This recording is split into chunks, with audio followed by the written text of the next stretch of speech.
press conference will be that we've been talking about.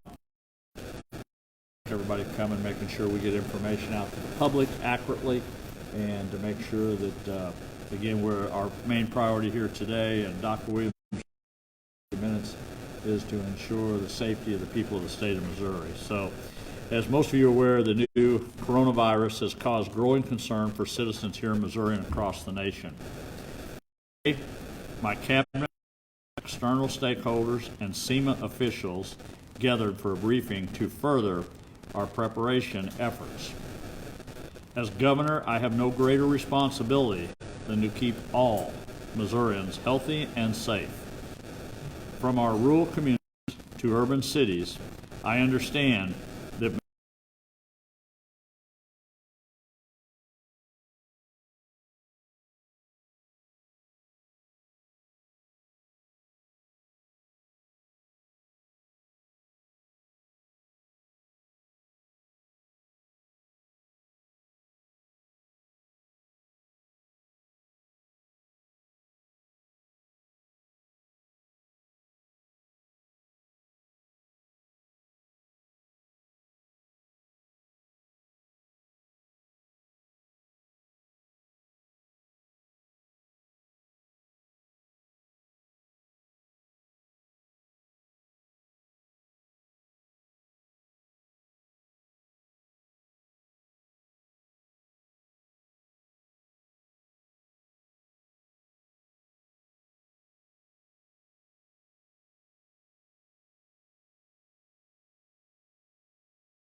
provide an update on the work of the White House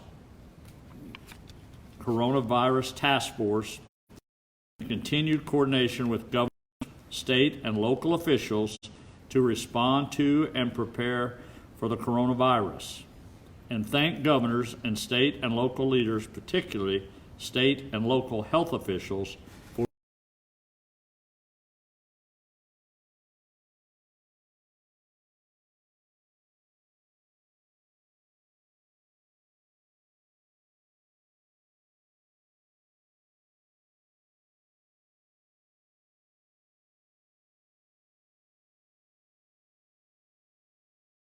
Missouri is ready if an outbreak were to happen in our state. Right now, our main focus is on educating the public about the virus and the steps to prevent it, especially in prisons, nursing homes, and mental health facilities. As I mentioned before, there have been no confirmed cases in the state of Missouri. But thanks to the ongoing efforts of the Department of Health and Senior Services, as well as local health officials across the state, we are very well prepared to handle this virus should the need arise. I want to thank again for my cabinet members, the SEMA officials, and the stakeholders for coming together today to help protect the health and well-being of our citizens. We will continue to be proactive and ensure we are taking the necessary steps to educate, inform, and protect all Missourians. The safety of the citizens of this state is the priority of the state. I would now like to turn this over to Dr. Williams to give a few more details on preparation efforts. Dr. Our message to Missourians is a very straightforward one, which is prepared for COVID-19 as it. And we say that the governor and I were talking. You know, we're fortunate to have a governor who was a sheriff, and I served as a physician for many years. And so many times when I present to situations, people would say, "I'm so thankful you're here, that you've come." The governor did that in his capacity, and I did that as a physician. And what they were really saying is, thank goodness you bring your expertise and your experience to help us at times, which we're encountering now, where people are naturally fearful. We understand that. But we feel we're well prepared for the following reasons. We think Missouri has a very healthcare system. We have world-class hospitals here. We have 70 hospitals who could handle patients with this particular situation. We have a public health lab that is now doing the test. We can turn it around in 6 hours. We have a culture in this country of public health, of hygiene and sanitation. Other that people always compare, it is part of our culture here that we practice good sanitation. As the governor and I've said, as we prepare, we have met every day since January 27th. I would say no state in the country, other than maybe Washington State, that had the first patient 6 days earlier, has met every day about this. And I was just with all the other state health directors. We're incredibly strategically aligned with our federal partners and our local health directors. So the purpose of today's meeting was to brief them on developments in Washington, such as the funding that's coming forth, which the governor and I have been very proactive about telling the vice president, the president's staff, our congressional delegation, how incredibly important it is to push that money out to our local health directors and partners. And the governor and I would tell you that message has been incredibly well received in Washington.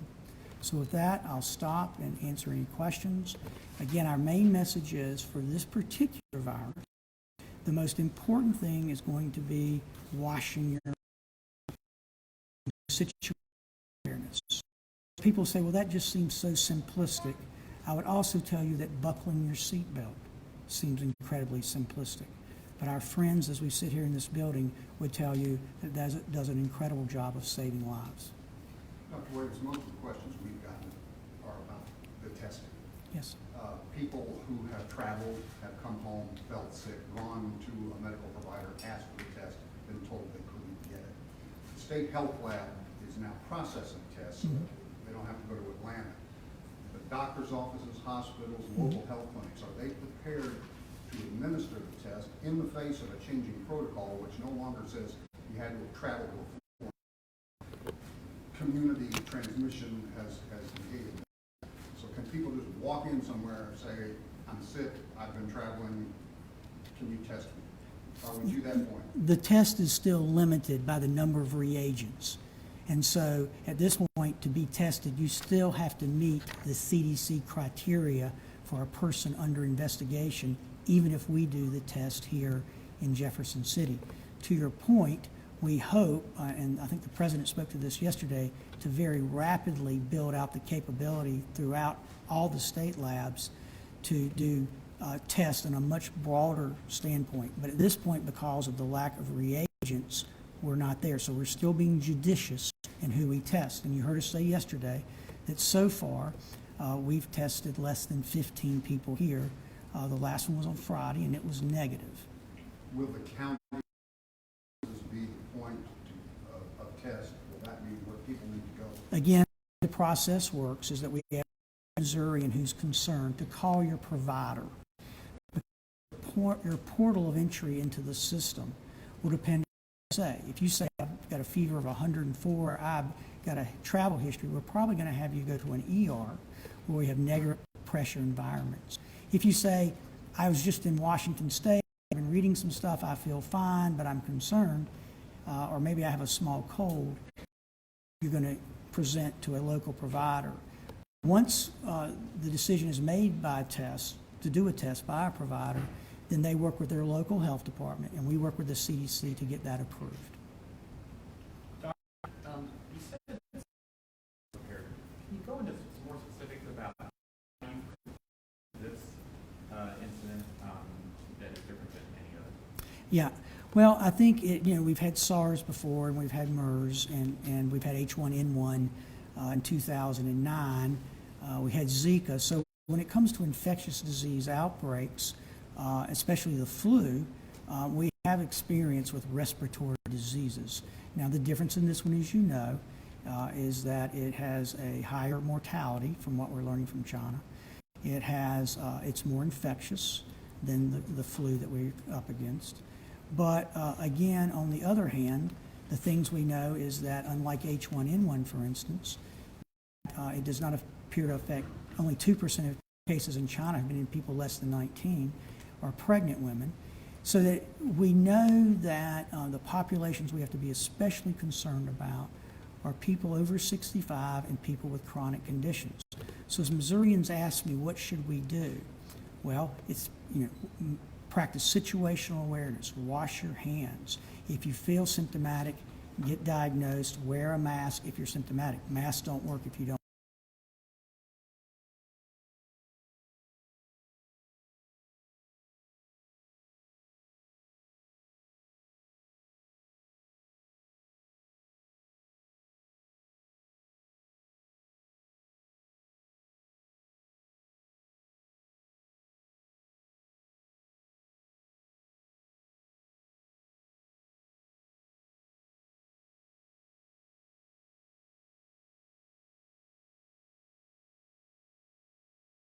With our state partners and all of our healthcare systems so that, as the governor has said, at the end of the day, we will do so much better this based on communication. So we have great communication with our federal partners. The governor and I know most of them on a first name basis through our past experiences. We are in constant communication with the world's leading vector-borne disease or infectious disease too, the CDC. We expect $7.4 billion to be pushed out because of our work, the governor's and my work on last week, and he and talking with Vice President Pence. They've heard the message loud and clear to push that money out to health directors because, Joe, in this case, so much of our ability to mitigate as we move from containment will be sweat equity. It'll be hard work. It'll be people making contacts and putting in power. The other thing we've done is we've very much developed kinds of authority so that as we proceed, Secretary Azar has been very purposeful about that. Make sure everybody knows who can do what. He's been fantastic about that. We have very clear command and control for this in Missouri. Right, did you have Dr. Williams, two questions. The governor mentioned the prisons and the nursing homes. If you could talk about that angle. And also the governor mentioned a briefing tomorrow for elected officials. Is that the state representatives, the state senators? What can you tell us about that? Well, again, you heard my presentation yesterday. We have put out maybe more than 6 press releases. I think I've done more than 30 interviews. We briefed the Attorney General, Lieutenant Governor, the Speaker, the Senate Pro Tem, met with all our local health directors. And so we've been incredibly purposeful about communicating the government. And it's just so important to educate. That's one reason we're so appreciative today to get out that message about basic hand washing. We have to all 55,000 state employees a 2-minute video that you saw from the CDC. For our state institutions, and this would be true for businesses or prisons or anything, we have very much in place. We prepare for this all the time. We have continuity of operation plans. You saw yesterday, we have a 2018 influenza pandemic plan that we are very quickly able to modify to the particulars, as Joe was saying, and the differences between H1N1, which was in the summer, and this one, which you hope will be more in the winter. Another thing we hope for is that right now we're kind of in full capacity for beds because of the flu. We're hoping that we've bought time so that if we get into April or May, and I think we're having a 65-degree day tomorrow, that for most viruses, if we can push it out to the warm season, there's no guarantees, but other than H1N1, once you get to warm weather, that helps you tremendously in your response. But we have in place continuity of operation plans. And one of the reasons the governor and I are here today was just to help people with new information from Washington and what we've learned from the CDC so they could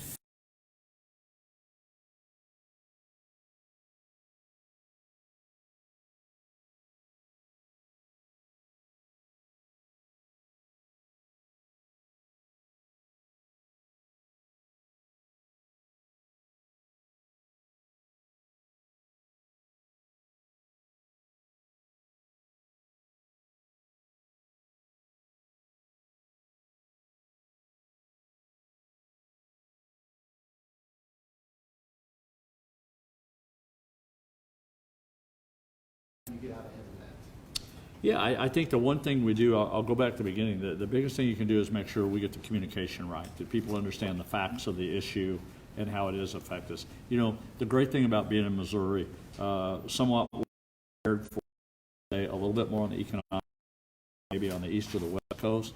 We can sustain that because of the situation we're in the Midwest. But I think we're going to be fine on the economy. I think you've already seen recovery, seeing signs of that with the stock market that happened last week and started recovering. I think, again, it's the unknown. It's a major case, and I think for some of us that's been through this on other issues before, you see the same thing occur. So I don't think it's too new. I think we just need to stay the course here. We need to make sure that we communicate good with the people back home, the people of this state, and make sure that they know where to go, what to do in case this situation should occur to them back home. Okay, we'll have time for one more. What's the cost per test per person? You said you tested 15 people so far. What's the cost per person you tested?